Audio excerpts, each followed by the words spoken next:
নমস্কার প্রিয় দর্শক মণ্ডলী, আশা করি আপনারা সকলে খুব ভালো আছেন। আপনাদের সবাইকে আমি স্বাগত জানাচ্ছি মধুশ্রী শ্রীনন্তু ইউটিউব চ্যানেলে, a channel with all positive. আপনাদের সাথে আমি মধুশ্রী। আজকে আমি আপনাদের শোনাব শ্রী রামকৃষ্ণদেব গুরু নানক দেবজির সম্বন্ধে কি বলেছিলেন, কে ছিলেন গুরু নানক দেবজি, কেনই বা তার মর্তে আগমন, এই সব শোনাবো। আর কোন গান যেটা গুরু নানক দেবজি লিখেছিলেন, স্বামী বিবেকানন্দ ঠাকুর শ্রী রামকৃষ্ণদেবকে শুনিয়েছিলেন। আর এর সাথে গুরু নানক দেবজির কিছু অমৃতময় বাণী আর তাঁর জীবনের কিছু কথাও আমরা শুনব, দেখব। এই বছর গুরু নানক দেবজির 555তম প্রকাশ পর্ব। আপনাদের সবাইকে এই পুণ্যতিথিতে আন্তরিক শুভেচ্ছা জানাচ্ছি। এক ওঙ্কার সতনাম কর্তা পুরখ নির্ভও নির্ভয় অকাল মূরত অজূনি সেবন গুর প্রসাদ। এক ওঙ্কার সতনাম কর্তা পুরখ নির্ভও নির্ভয় অকাল মূরত অজূনি সেবন।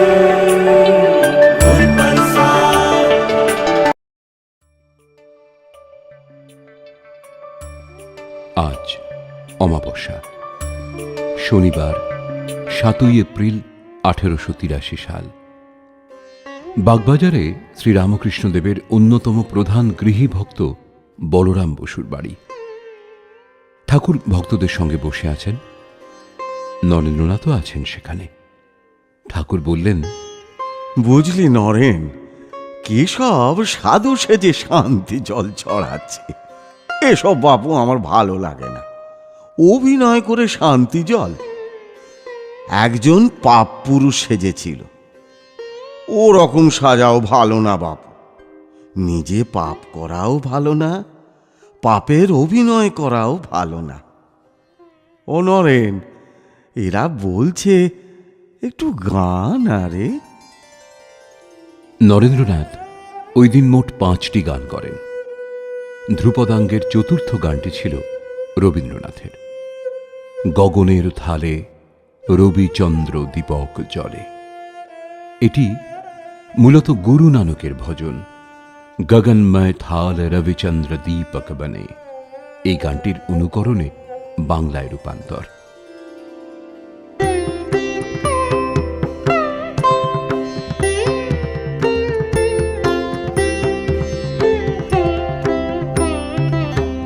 গগনের থালে রবি চন্দ্র দীপক জলে, তারকা মণ্ডল চমকে মোদ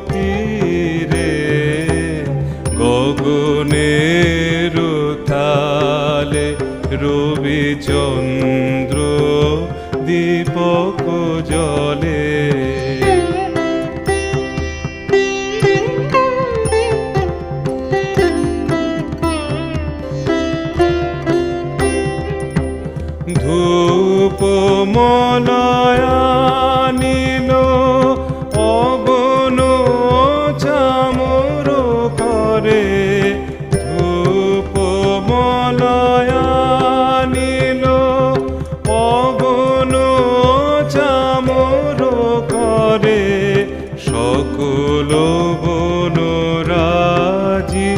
উলন্ত জ্যোতি রে, সকল বনরাজি উলন্ত জ্যোতি রে, গগনের তালে রবি চন্দ্র দীপক জলে।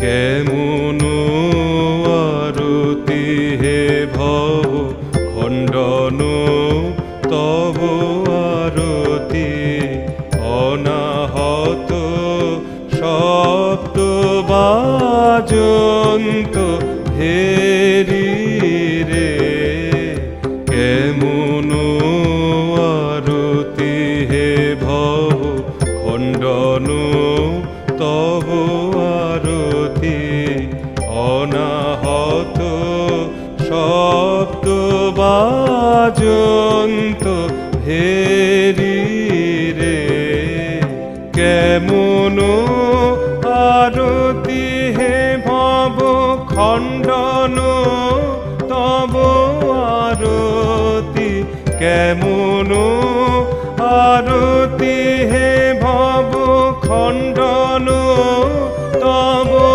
আরতি, অনাহত শব্দ বাজন্ত ভেরি রে, অনাহত শব্দ বাজন্ত ভেরি রে, গগনের থালে রবি চন্দ্র দীপক জলে, তারকা মণ্ডল চমকে মতি রে, গগনের তালে রবি চন্দ্র দীপক জলে।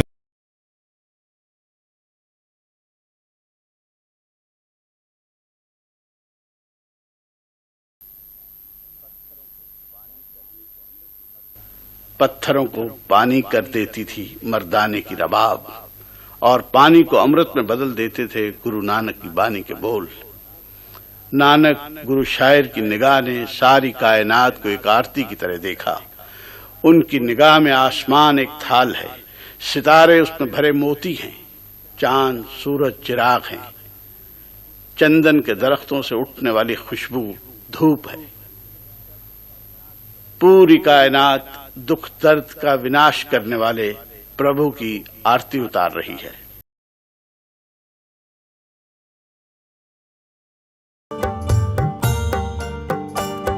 गगन में थाल रव चंद दीपक बन, तारका मंडल जनक मोती।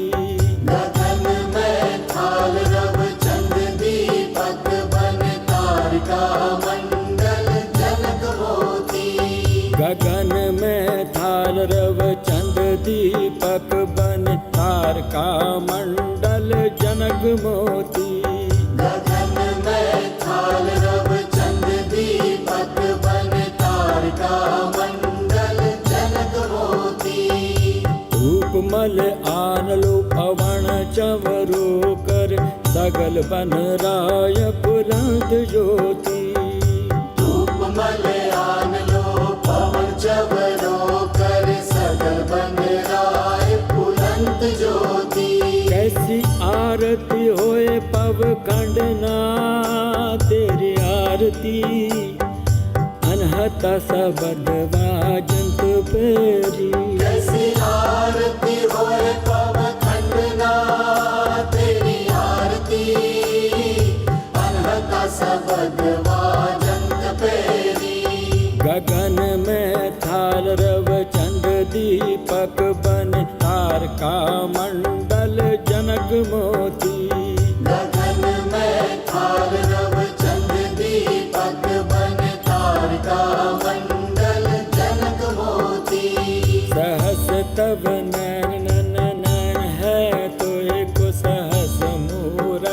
नैना एक तो ही सहस तव नैन नैन है तो सहस मूरत नन्ना एक तो ही सहस पद विमल नैन एक पद गंध बिन सहस तब गंध इव चलत मोही सहस पद विमल नन एक पद गंध बिन सहस तव गंध इव चलत मोही सब में जोत जोत है सोए जिसके जानन सब में जानन होए सब में जोत जोत है सोए इसके जानन सब में जानन होए गुर साखी जोत प्रगट होए ज्योतिष पावे सो आरती होए गुर साखी जोत प्रगट होए ज्योतिष पावे सो आरती होए गगन में थाल रव चंद दीपक बन तारका मंडल जनक मोती गगन में थाल रव चंद दीपक बन तारका मंडल जनक मोती हर चरण कमल मकरंद लोभित मनु अंदिनु मोहे आय पियासा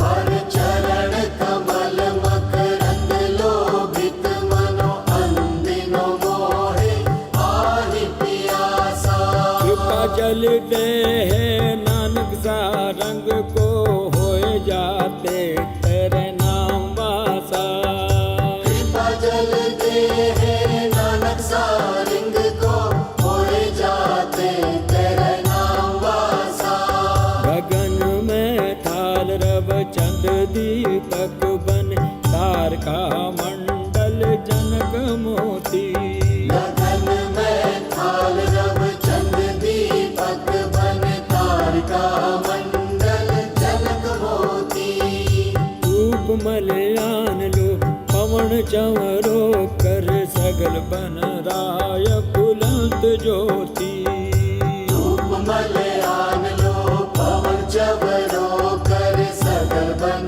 राय पुलंत ज्योति कैसी आरती होए पव खंडना तेरी आरती अनहत सबद बाजंत पेरी अनहता सबद वाजंत पेरी अनहता सबद वाजंत पेरी अनहता सबद वाजंत पेरी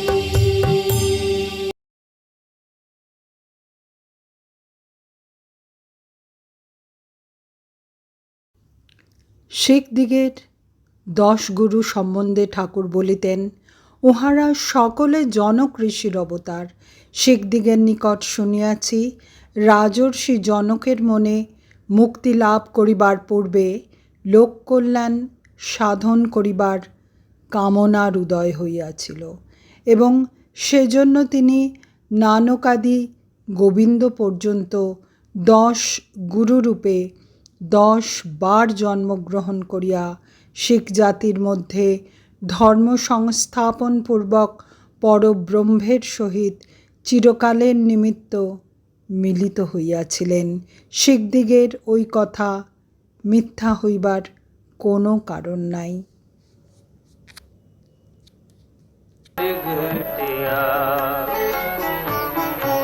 सतगुरु नानक प्रगटिया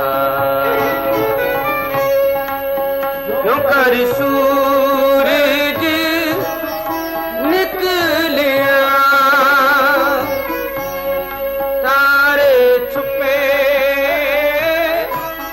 अंधेर बुलुआ तारे छुपे अंधेर बुलुआ सतगुरु नानक प्रगटिया भेजा गया। उनके बाल मन में कायनात के भेद जानने की ख्वाहिश ऐसी थी कि उनकी जबान से अलौकिक शब्द सुनकर उनके तालीम देने वाले भी हैरान रह जाते। पिता मेहता कालू ने जब देखा कि बाल नानक का दिल पढ़ाई लिखाई की तरफ राग़िब नहीं, तो दुनियावी काम धंधों में लगाने के लिए उन्हें कभी चरागाहों में भेजा तो कभी खेतों में, और कभी कोई मुनाफा बख्श कारोबार करने की तरकीब दी। ये वो वक्त था जबकि देश में अकाल जैसे हालात थे। कारोबार के लिए जाते हुए बाल नानक ने जब कुछ भूखे प्यासे साधु संतों को देखा तो सब खरीदो फरोख्त भूल गए। तमाम रकम उनकी भूख प्यास मिटाने पर खर्च कर दी।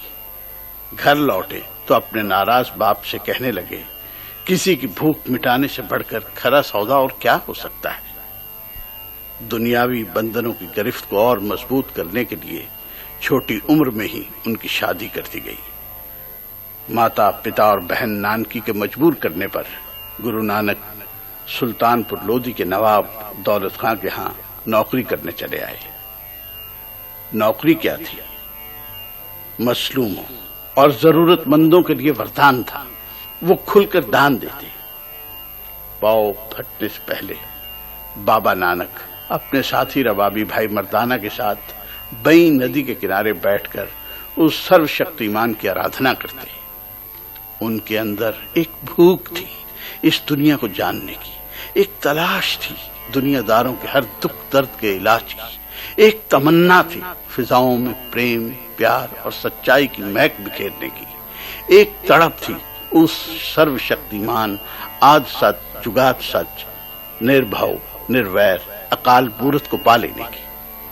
इसी तड़प ने एक दिन कतरे को अपने अंदर ही छुपे समंदर की पहचान करवा दी। गुरु नानक के लिए सारी कायनात ही उनका घर बन गई। वो बेज़बानों की जबान और मजलूमों के मसीहा बनकर धरती के हर जर्रे को नवाजने के लिए लंबे सफर के राही बन गए। बाबा नानक ने अपने फलसफे, अपने ज्ञान और अपनी बानी को किसी एक मजहब, किसी एक जात, किसी एक फिरके तक महदूद नहीं रखा। एक पिता एक अस्के हम बारक, उन्हें हर जानदार में बस एक उसी का नूर नजर आया। इसीलिए तो उन्होंने सरबत के भले की बात की। वो रास्ते में आने वाली हर रुकावट को पार करते, तपते रेगिस्तानों, बर्फीले पहाड़ों, खौफनाक जंगलों को चीरते हुए हर उस जगह पहुंचे जहां जहां जुल्म तशद्दुद और बेइंसाफी से दबे कुचले लोग किसी पीर पैगंबर, किसी रहनुमा, किसी मसीहा की आमद के लिए तड़प रहे थे।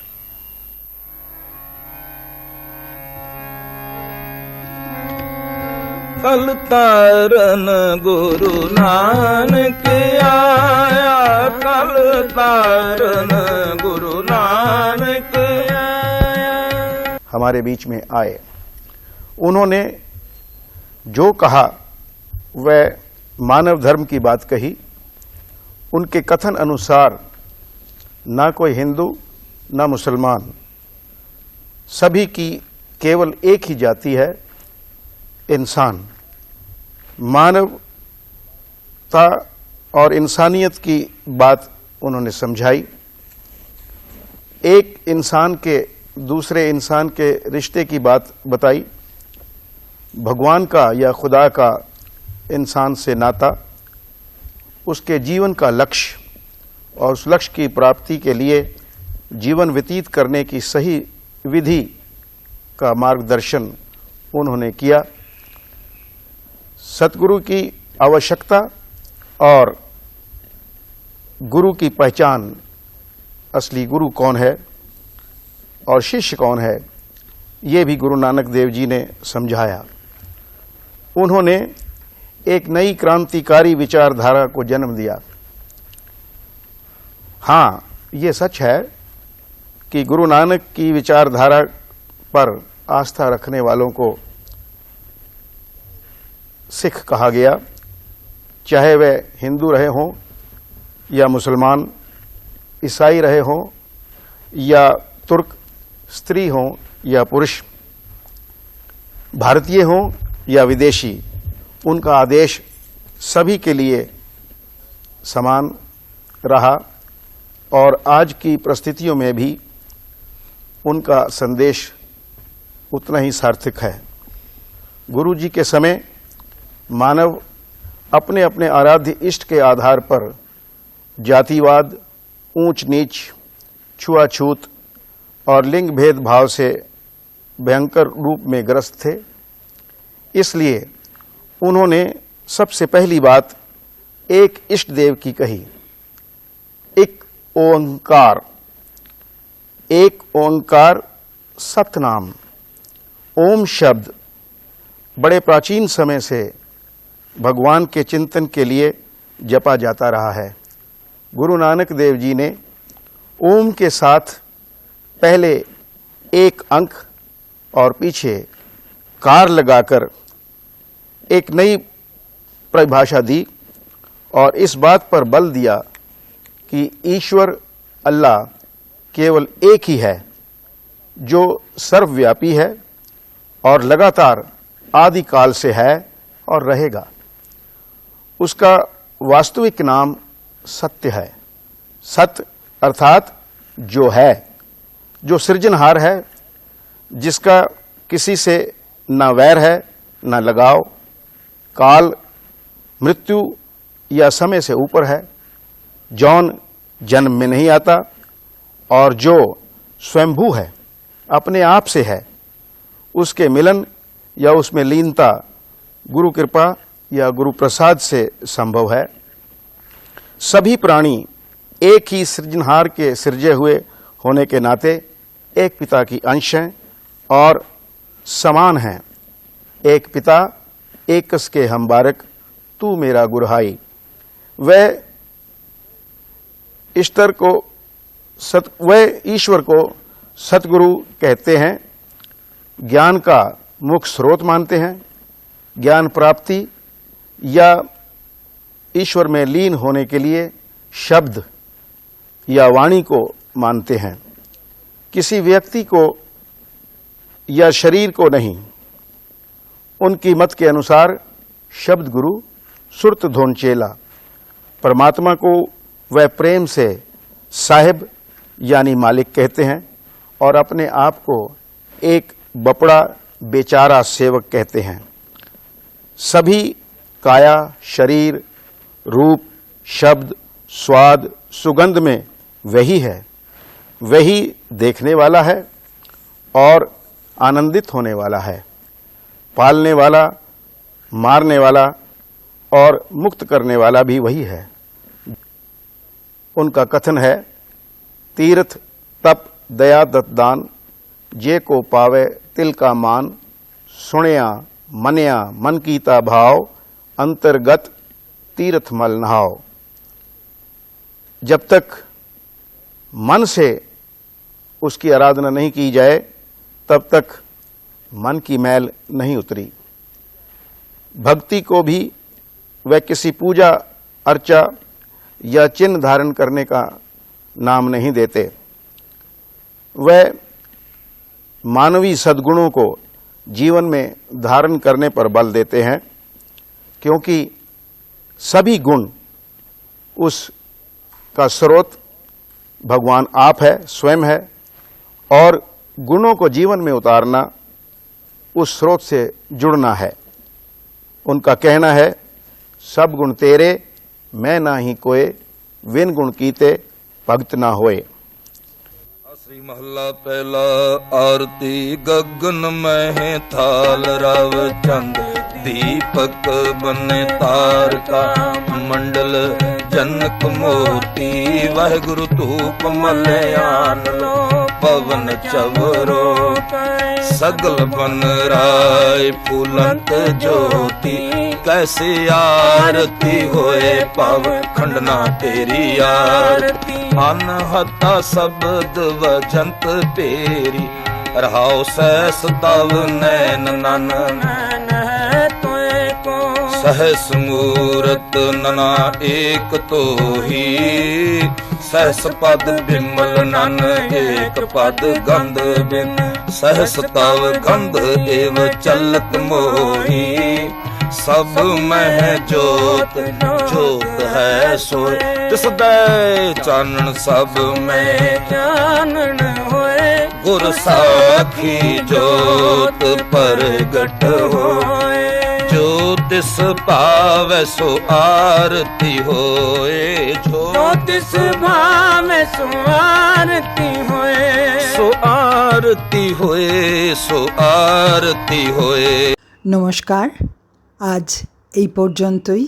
খুব শীঘ্র ফিরে আসব আরও নতুন ভিডিও নিয়ে। ভিডিওটি কেমন লাগলো কমেন্ট করে জানাবেন, আর সাবস্ক্রাইব করে পাশে থাকবেন। ভালো থাকবেন।